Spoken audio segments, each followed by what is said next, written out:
Nesse momento, conferimos a palavra à professora e doutora Roberta Grêmio de Miranda com a temática A Igualdade Sucessória na Interpretação dada pela Retribuição Geral, número 809, de 10 de maio de 2017. Uma visão a partir da proposta de direito sucessório do Código Civil.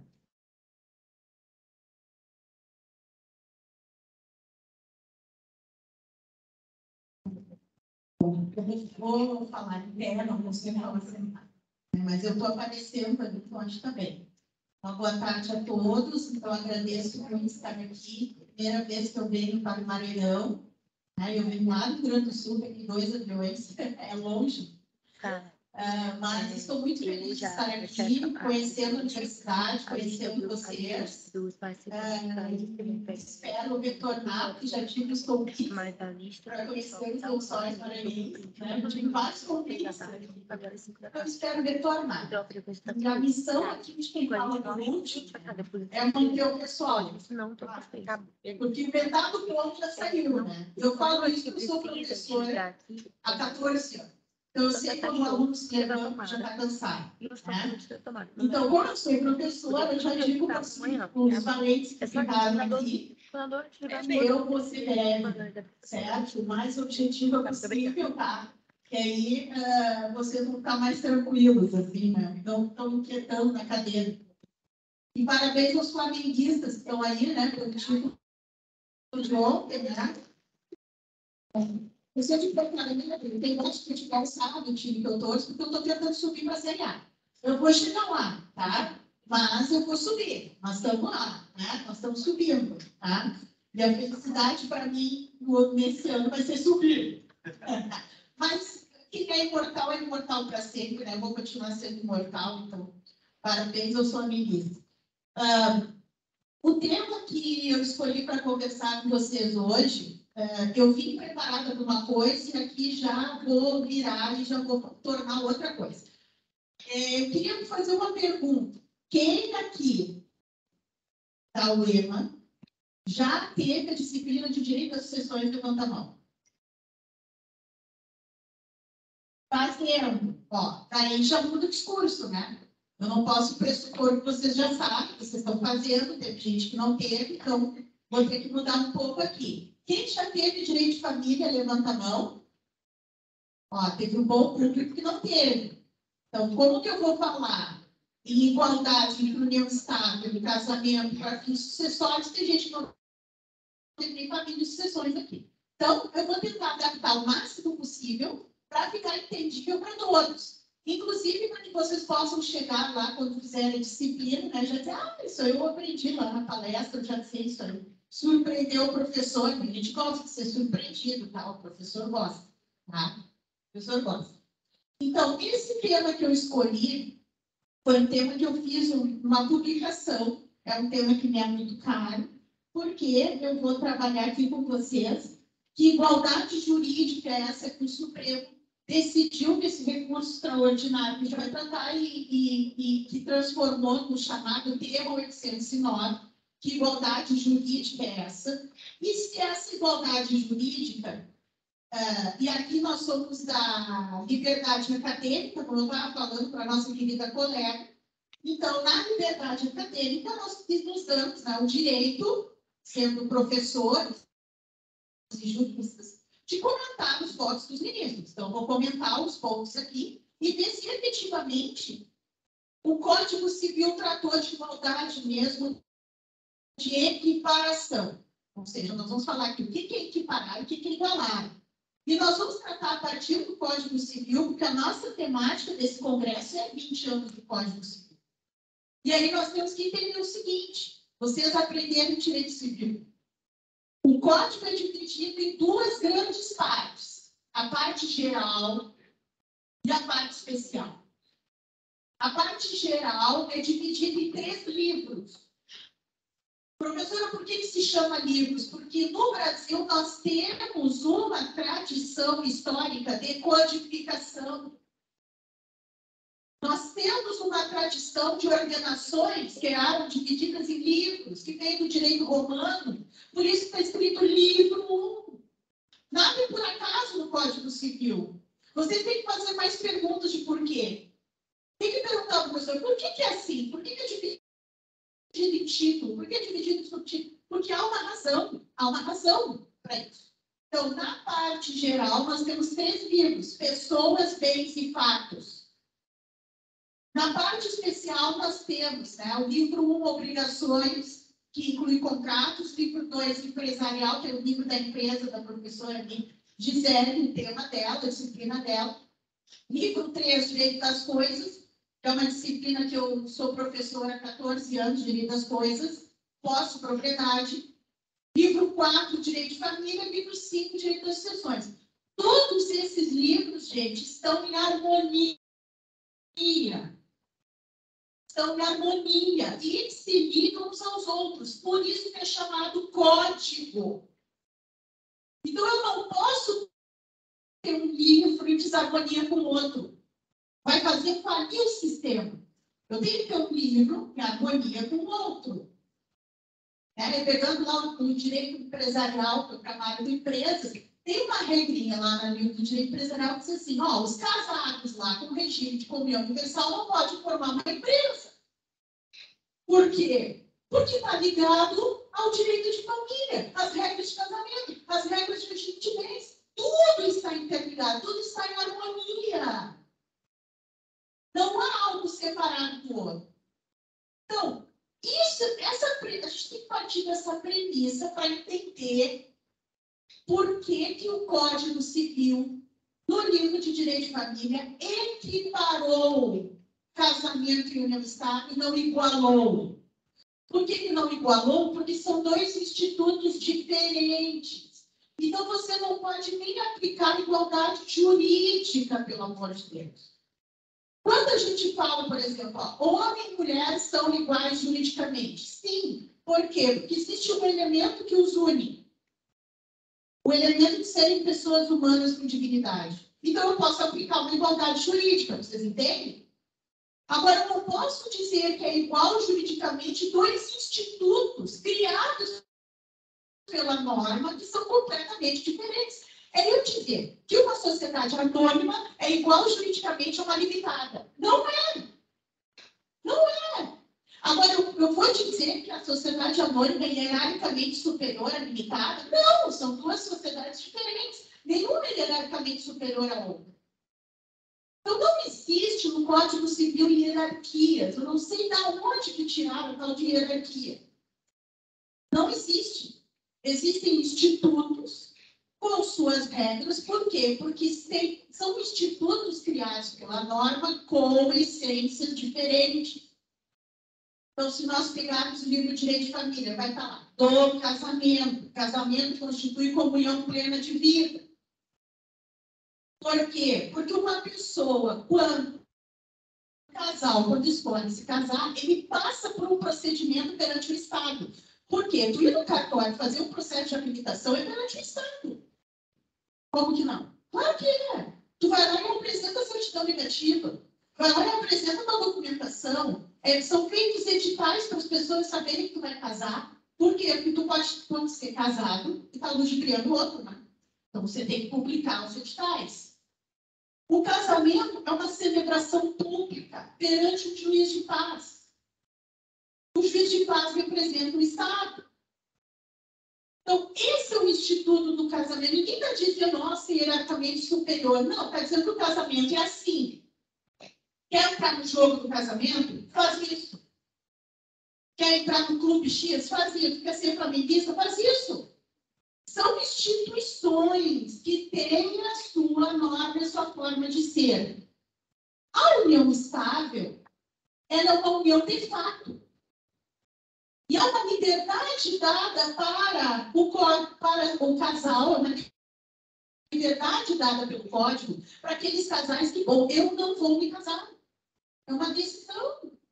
Eu não vou entrar no jogo, eu não vou fazer um processo de habilitação, eu não vou fazer uma celebração no cartório. Eu vou viver maritalmente, com o objetivo de condição de família, numa união pública duradoura, como a doutora Regina listou no 1723. Então, se eu estou vivendo esse instituto, é óbvio que eu não estou vivendo um casamento, porque eu quis. E porque o outro quis. Porque se quisesse de forma diferente, teria feito de forma diferente. A lei oferece os instrumentos, você escolhe. O Código Civil está ordenado dessa maneira. Então, segundo o Código Civil, se eu morrer casada, a sucessão que vai vir daí respeita a minha decisão de ser casada. Então, eu tenho uma sucessão. Eu tenho uma forma de concorrência. No 1829, que é um artigo horroroso de tratar com os alunos, tem as teorias, certo? Tem a teoria do professor Eduardo de Oliveira Leite, né? Das superanças. Bom, se eu vivo em união estável, eu escolhi assim. Então, se eu morrer, a sucessão vai seguir respeitando a natureza do instituto que eu escolhi. O código está feito dessa forma, ele está nessa lógica.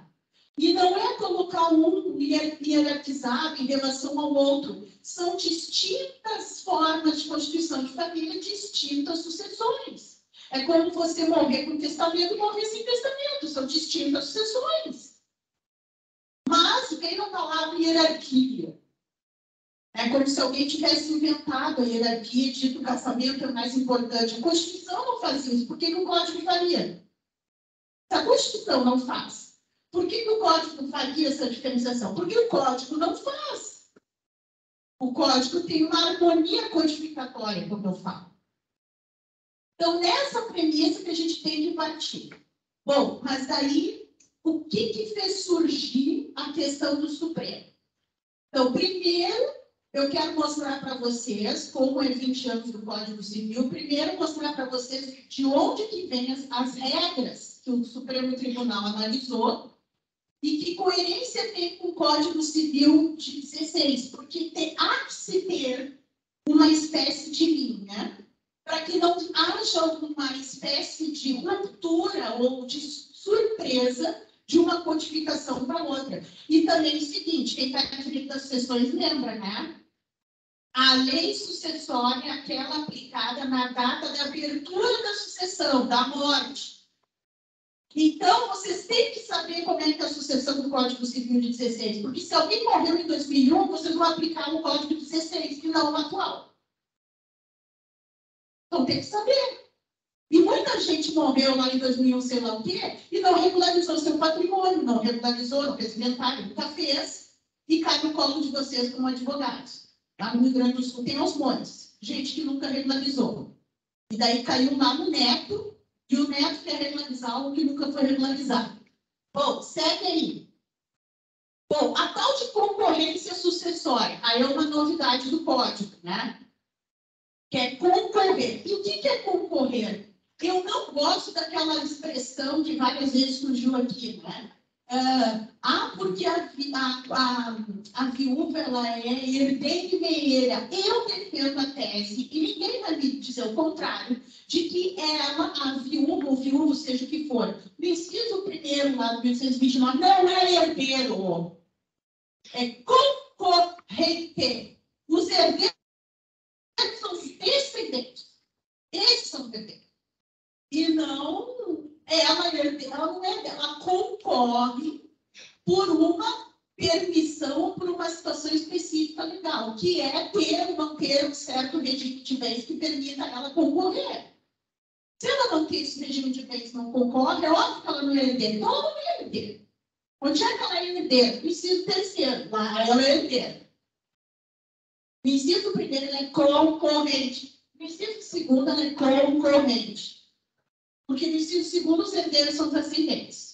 Que cada vez mais tem surgido esse tipo de sucessão. Lá no Rio Grande do Sul, ninguém mais tem filho. Aí a pessoa morre, então os pais, lá com quase 90 anos, são os herdeiros concorrendo com o viúvo. Não tem filho, tem pet, mas não tem filho. Enquanto não regularizarem, né, o famoso direito sujeitos de direitos sugêneros para os pets, e aí poder fazer um testamento ou sucessão para os pets, morre com os pets, não tem descendente, vai para os ascendentes que já estão com quase 90 anos, já vão morrer também daqui a pouco. Mas é isso que está acontecendo. Estou trazendo as realidades para vocês lá do meu estado, tá? Porque o meu estado está com a taxa de natalidade caindo e o envelhecimento crescendo.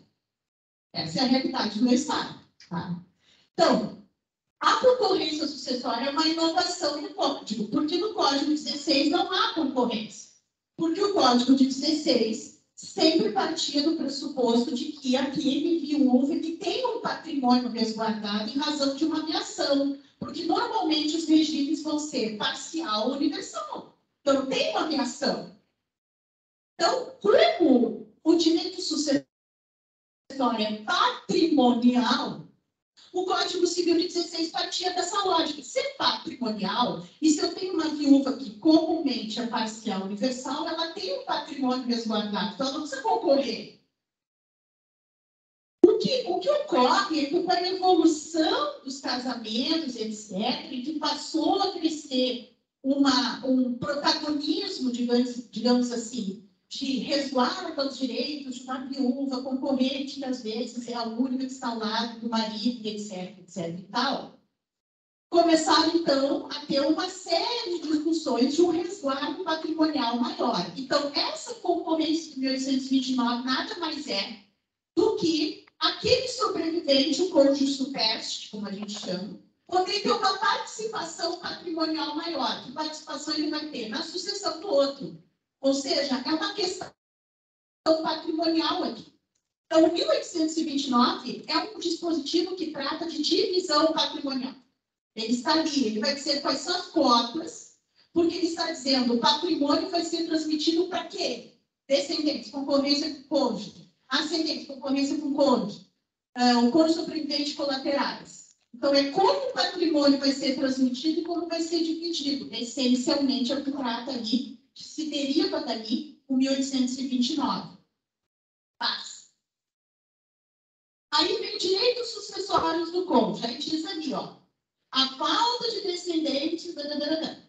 Ali, ó, um cônjuge viúvo, se o regime de bem do casamento não era da comunhão universal, terá direito, quando durar a viuveza, ao usufruto da quarta parte dos bens do cônjuge falecido. Daí vem a famosa quarta parte do 1832. Quem está em direito sucessório deve ter aprendido esse artigo. Que o cônjuge tem direito à reserva da quarta parte, ou seja, se tu tem 5 filhos e tu concorre, tu tem direito a uma reserva de 25%. Os outros 75% vai ser dividido entre os 5, 6, 7 filhos. Aquela reserva ninguém mexe. Da onde que vem a quarta parte? Vem daqui. Acontece que quando vai para o 1832, se transforma em quarta parte da herança. Enquanto que ali no 1611 eu uso o fruto da quarta parte. Ali já é uma espécie de posse e propriedade da quarta parte transmissível pela herança. Mas vem dali. E aí tem o 1830, somente reconhecido que é a chamada legitimidade para suceder do cônjuge, né? Se ao tempo da morte do outro não estavam separados judicialmente, isso já estava, de certa maneira, no 1611 lá, no Código de 16. Então, vejam que, inclusive, na transição de um código para o outro projeto, toda a revisão do projeto que a doutora Virgínia nos trouxe, que ela viveu isso, feito uma ideia de harmonia de sistema que pertence à codificação anterior. E que você tem uma evolução.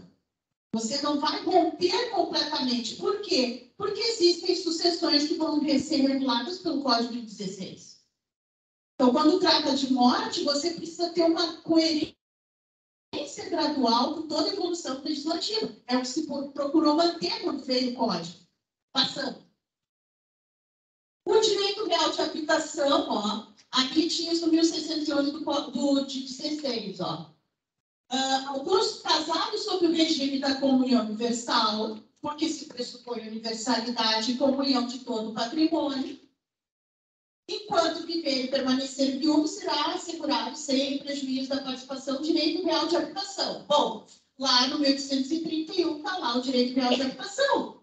Ou seja, foi mantido, permaneceu. A alteração foi apenas que seja independentemente do regime de bens. Se eu sou casado com separação, obrigatória, eu não concorro se existem filhos. Mas eu tenho direito real de habitação se tem um único imóvel lá em Ventarém. Porque é independentemente do regime de bens. Mas o direito real de habitação, vejam, Existia. Passando. Aí vem a União Estável. A doutora Regina citou, né, as legislações. Nós temos em 94 ali, ó, no artigo 2º, ó, as pessoas participarão da sucessão do companheiro nas seguintes condições. Então, o famoso artigo que está sendo tratado nesse recurso especial aqui no tema 809, ele encontra uma certa origem nessas legislações que já falavam da participação do outro. Já falavam ali. Então, você traz esses elementos, tá? Você traz esses elementos e coloca dentro do 1790. Ou seja, são elementos que já vêm desde a legislação anterior, que são colocados em 1790. E aí tem toda a discussão que a doutora Regina levantou. Ora, alguns artigos até poderiam ser modificados, mas você tinha ali uma questão legislativa. Mas ao ponto de dizer que está contrário à Constituição, eu, particularmente, com todo respeito e ousadia, nunca vi contrariedade à Constituição. Havia, sim, uma harmonia de sistema. 1790 estava daquela forma porque procurava ter harmonia com as regras de união estável do direito de família, 1723 em diante.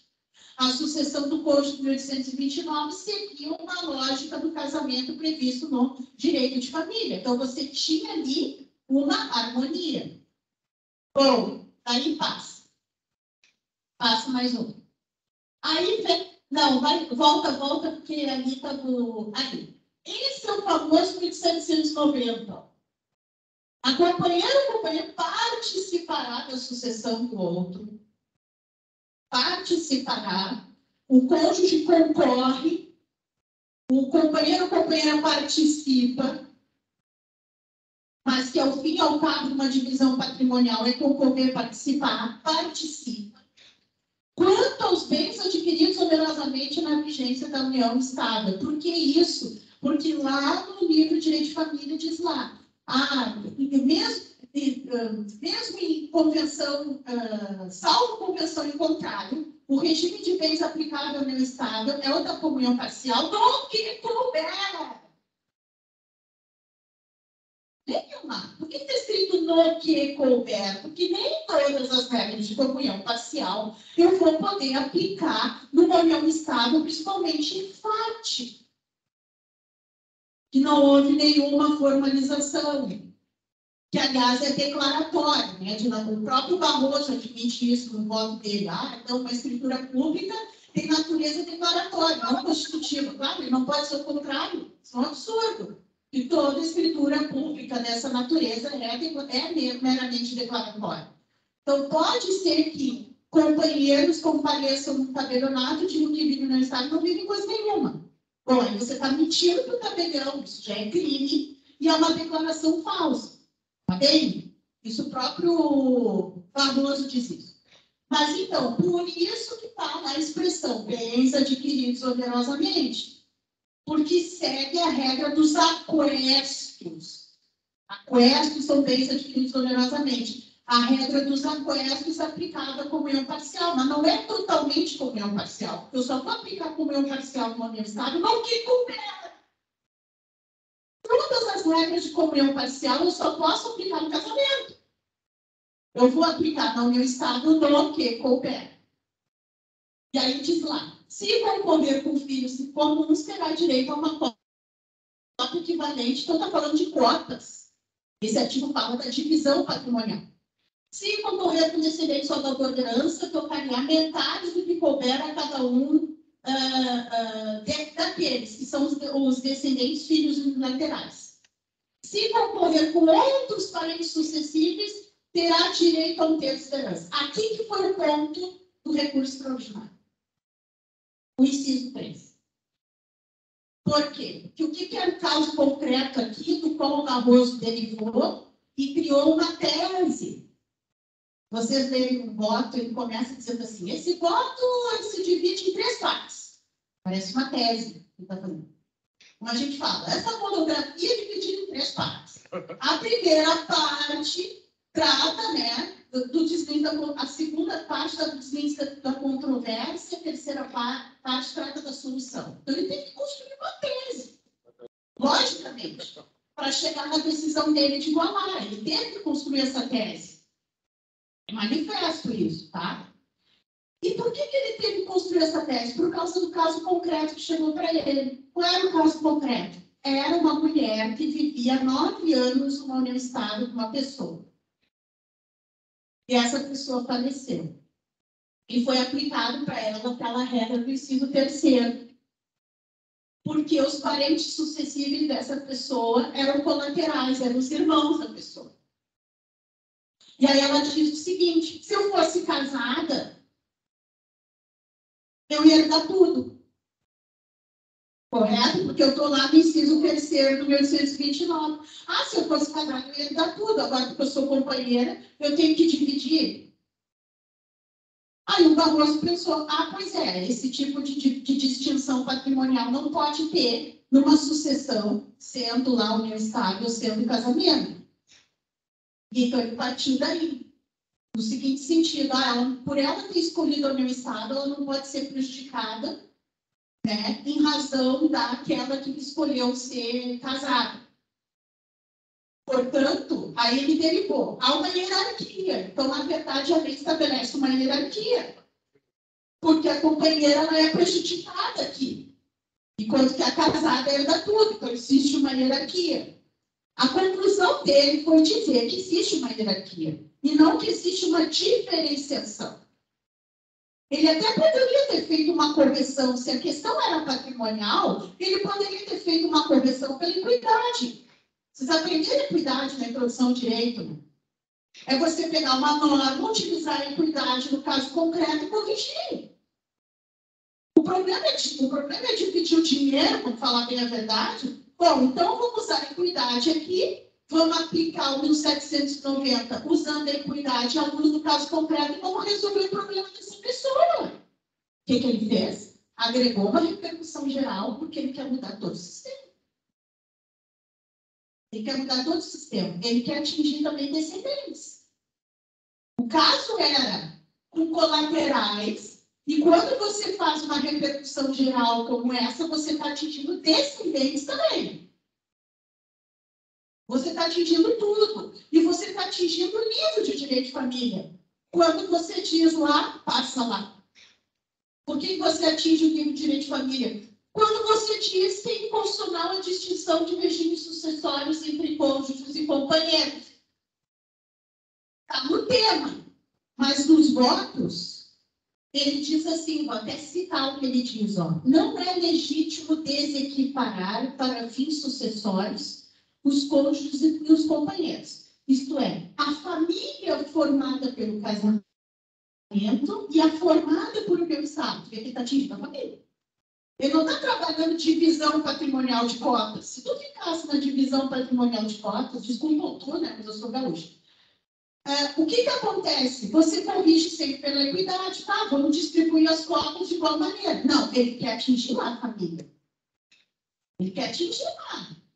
Por isso a repercussão geral. E aí ele diz assim, tal hierarquização entre entidades familiares é incompatível. Onde que está a hierarquização?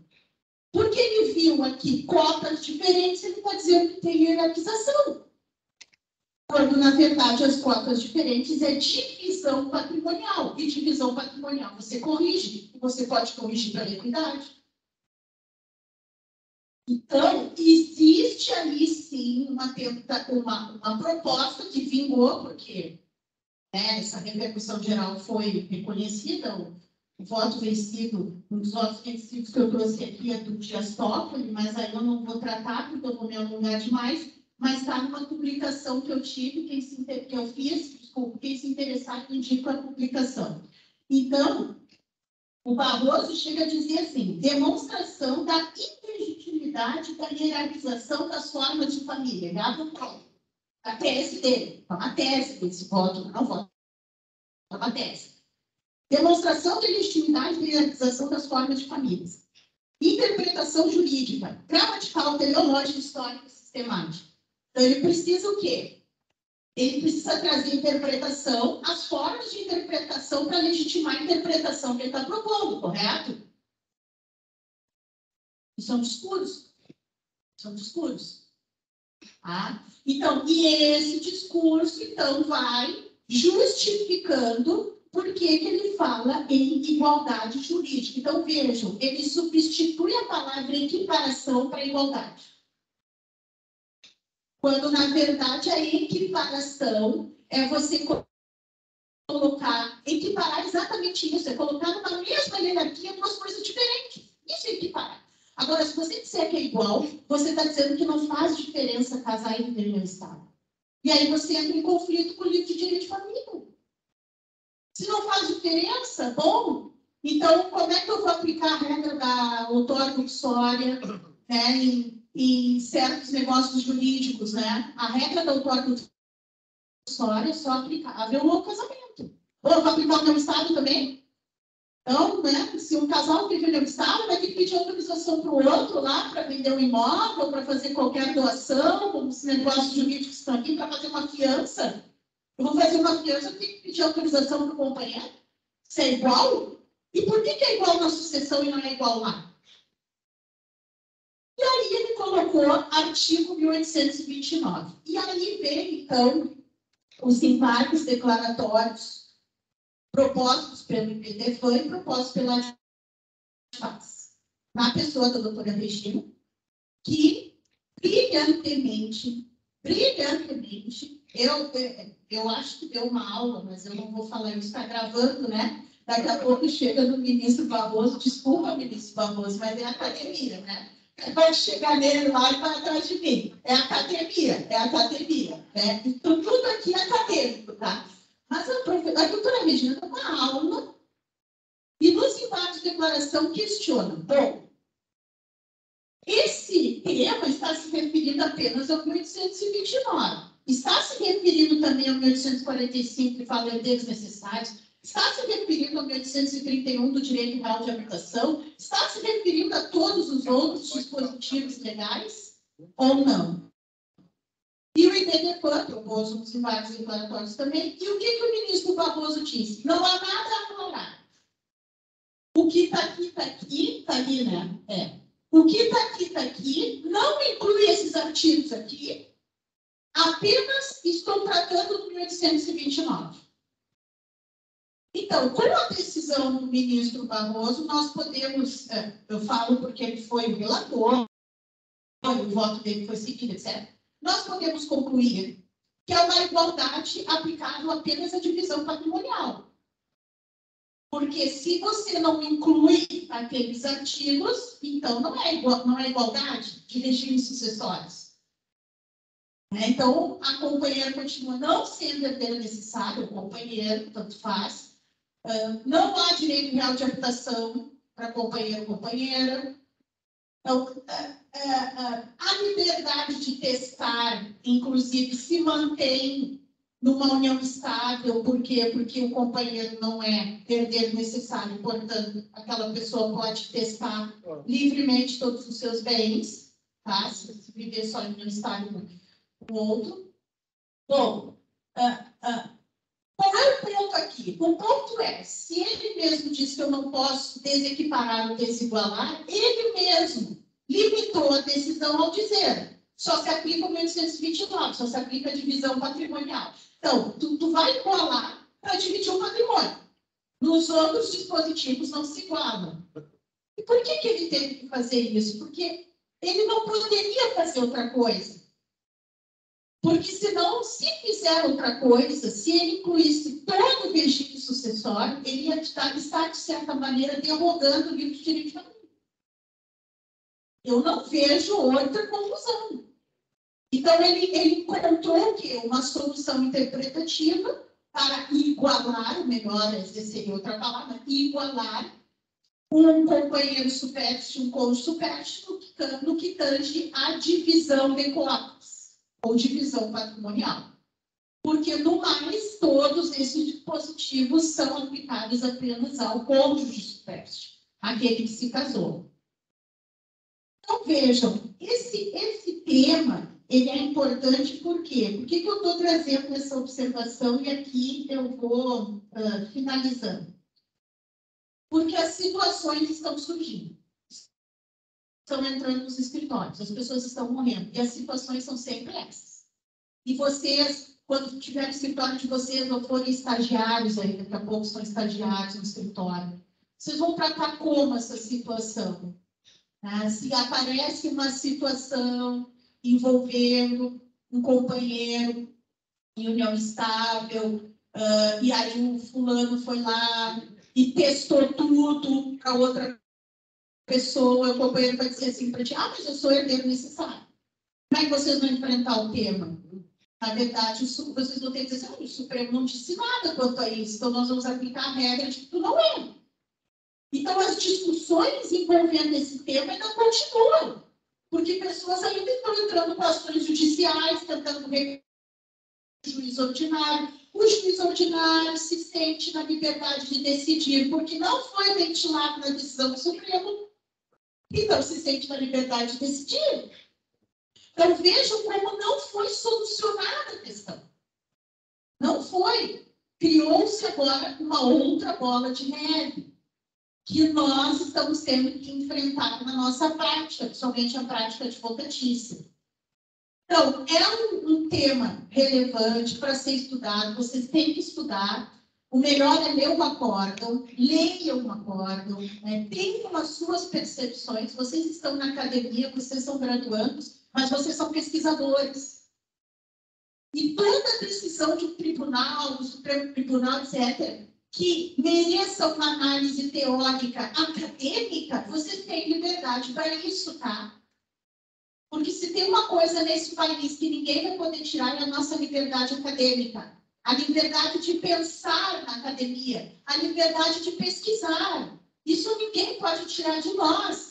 Então, vocês poderão ter essa liberdade de fazer o que eu estou fazendo, ainda que o meu vídeo possa chegar no Bispo Barroso e dizer quem é essa aí, né, para falar aqui do voto, não sei o quê, e eu com todo o respeito na minha liberdade acadêmica, tá?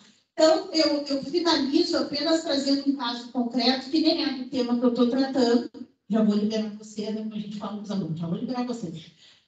Tratando do tema que a doutora Regina trouxe da separação. Eu vivi um caso.